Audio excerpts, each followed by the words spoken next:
I just checked out Apple's Vision Pro headset. It is damn good. It is really, really good.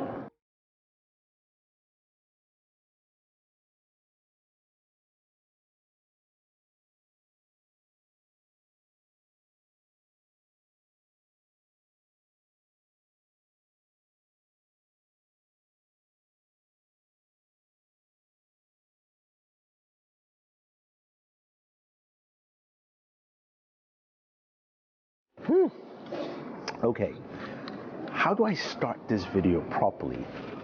Because let's just go back to the keynote. Keynote happened, we saw the headset, we saw the price, $34.99, coming out next year. I was like, okay, this thing is probably good, but maybe not that good. Fast forward to me, literally 30 minutes ago, I just came from an hour demo with the Apple Vision Pro headset. And I have to say, I was thoroughly impressed. I was shocked. And I'll tell you why. I'll kind of just take you through the whole process I went through. Now, with this demo, we weren't able to record any of our interaction because, again, this was early for them, so they said no recording, but you can experience it.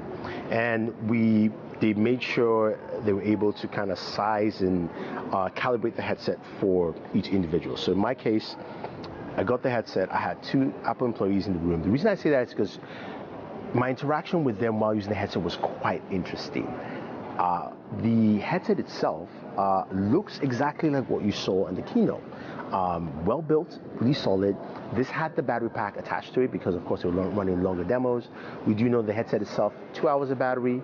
With the battery pack, Apple promises all day. Now, I was able to put on the headset quite comfortably. The band at the back is nice. There's a little kind of rotor that can tighten it a little bit, and there's a top strap. And then you've got the crown. Now, in terms of functionality, most of the functionality is done with gestures, with your fingers and looking around with your eyes. The crown is kind of going back to home screen, or maybe, and also just increasing the opacity and blocking out the world and kind of getting to your own space, right? But the first thing you have to do is calibrate your eyes, and there's a short calibration session. It's turns out 2 minutes, and you're in. And this is where the magic happens.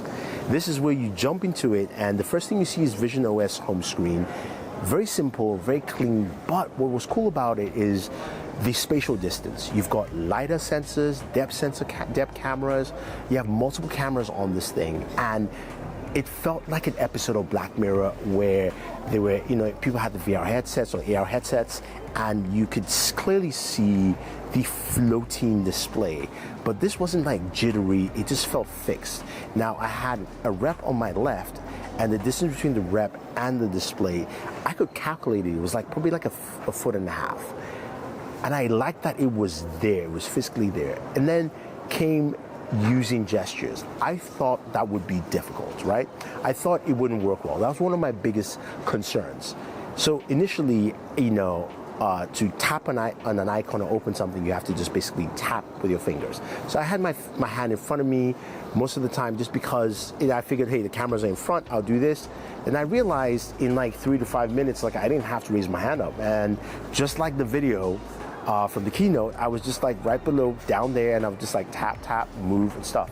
So you could tap, drag, drop, you can move windows around. So multitasking is really easy. I thought it would be difficult. Now, this also helps because you've got sensors around your eyes while you're in the headset. So that tracks that. You've got sensors outside. So while you're moving things around, it doesn't feel like it's floating or you're gonna get dizzy or any of that stuff. Tracking is really good.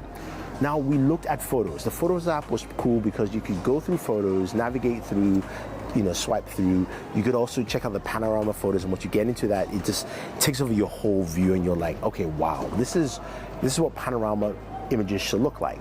Now, there were also 3D photos and 3D video. I really liked the video because it felt like you jumped into a memory. Again, I'm gonna go back to Black Mirror because it felt like you jumped to an episode where you could tap into a memory and you were like, wow, yes, I remember when, it was my kid's birthday and they were blowing out the candles, you were there. That's the visual representation. It didn't look like I was watching something flat. It felt like I was there. and that can be recorded off the headset itself, right? Using the cameras externally, and that's how they capture that. Then you have like a home view. Now, home view allows you to go in and pick kind of like a backdrop that you want, whether it's the mountains, it's the city, and it gives you like this view that, you know, almost takes over the whole screen. Now, using your digital crown, you can actually just rotate it clockwise to fill it up so you're now immersed in your own home view and you don't see anything around you. But here's the kicker with that is that when somebody walks up, say, in this case, I had my two Apple reps there, one was sitting on my right, and I looked, I could clearly see them coming through. They kind of fade through slowly, which was interesting and actually pretty cool, meaning that whenever someone comes around, you can actually see them clearly, and it doesn't necessarily interrupt your viewing experience as a jarring thing, but it's just more like, oh, they're there. So that actually was that was cool. That was really nice. So we did that, and then I got a FaceTime call, and I was kind of stunned by this because the call answered, and I was like, okay, I see the persona, but I thought maybe it was like a video they were playing, and then the guy was like, hey. I was like, oh, hi, are you there?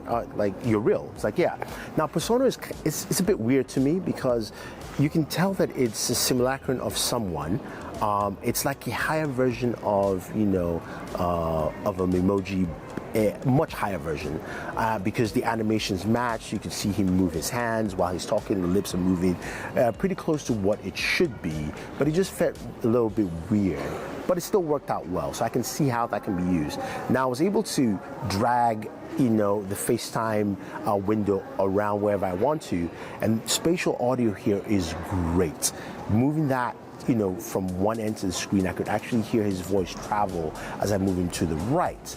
Now, when you have spatial audio in this headset, watching movies is a great experience. So I went into like the cinema mode, I played Avatar, and dear Lord, Avatar was in proper 3D. It felt like watching Avatar 3D in the theaters, and it was great. Oh my God, it was absolutely fantastic.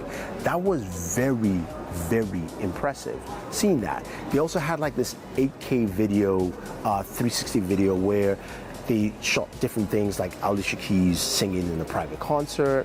I felt like she was in front of me singing. Somebody was climbing a mountain and I was like, okay, that's kind of trippy. I was in the city, different things like that that were just completely just very immersive, and I felt I was there. But the biggest one was that last demo called Encounter with Dinosaurs. And why I liked this demo was simply this. First thing they said, look, stick your hand out and my finger out, and a butterfly flew and landed on my finger.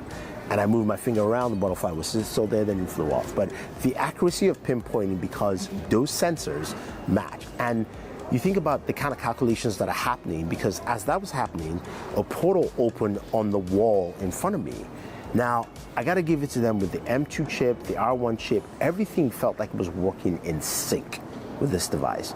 And when that portal opened up, it opened to this prehistoric world where there was like a dinosaur running around and finally ran away, and then a massive T-Rex came and it walked towards the portal. So there's a portal and I can see the world of the dinosaur there, and this is my world. So think about it from like a content creation perspective. Like you can create a portal to different worlds.